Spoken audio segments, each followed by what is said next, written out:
Now, Africa has the youngest population in the world, with at least 70% of sub-Saharan Africa under the age of 30. Yet they face numerous challenges, including unemployment, lack of access to finance, financial aid, among others. Now, with the AfCFTA's guided trade initiative having taken off earlier in the year, the prospect of one African market continues to gather momentum.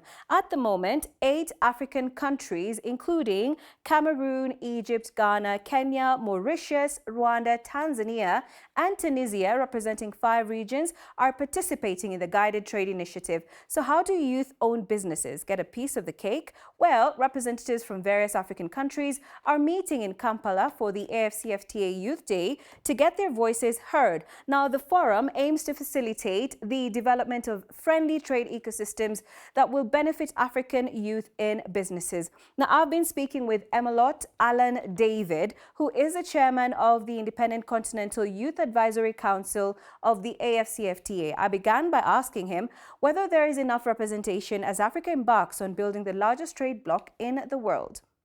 Some of the critical issues that are being discussed is mainly around youth ownership of the AfCFTA. So the commemoration is mainly focused on ensuring that youth who are the target group of the AfCFTA then get to take advantage of it, but most importantly, get to lead on the implementation of the agreement. So the idea around this is to ensure that our African women and youth take lead on implementation of the AfCFTA. And that's why we are celebrating or commemorating this inaugural AfCFTA Youth Day, which is then going to be actually annual. Yes. And even as we talk about youth ownership and also for women, do you feel a sense of youth representation as Africa embarks on, basically the largest trade bloc in the world? So it's a bit minimal. It's still minimal. And looking at the AfCFTA framework, the target group are the young people. But the challenge is there is still little or inadequate meaningful youth engagement in the implementation processes of the AfCFTA. So what we are doing today, what we are discussing today, is to come up with good frameworks that then ensure meaningful youth participation in the AfCFTA implementation processes.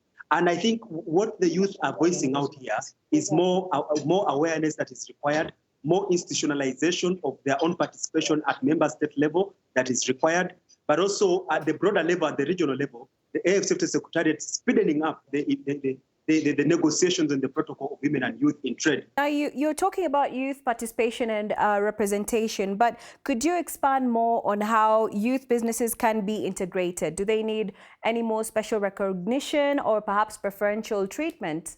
Definitely. Looking at the youth businesses, they are quite small in terms of capital compared to the multilateral companies who then currently will be able to are actually taking advantage of the AfCFTA in this case, but also focusing on mainly those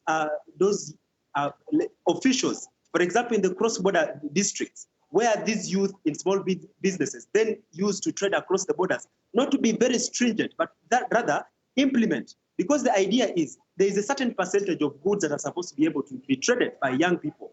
But in this case, you find at the border points, they are being frustrated. So how can youth then help shape policy that can minimize trade barriers to industrialization and even just cross-border trade? So what we are doing right now, for example, in today's inaugural AfCFTA Youth Day, is to ensure we gather as much propositions from the African women and youth that then will form a policy briefs or policy discussion that will be presented to the Council of Ministers and during the side event, or during the industrialization week in Miami. So what we are doing is also in turn participate in the policy formulation processes. And the whole idea of the AfCFTA Youth Day is to already commit member states to integrating youth in the implementation process of the AfCFTA, starting with policy formulation.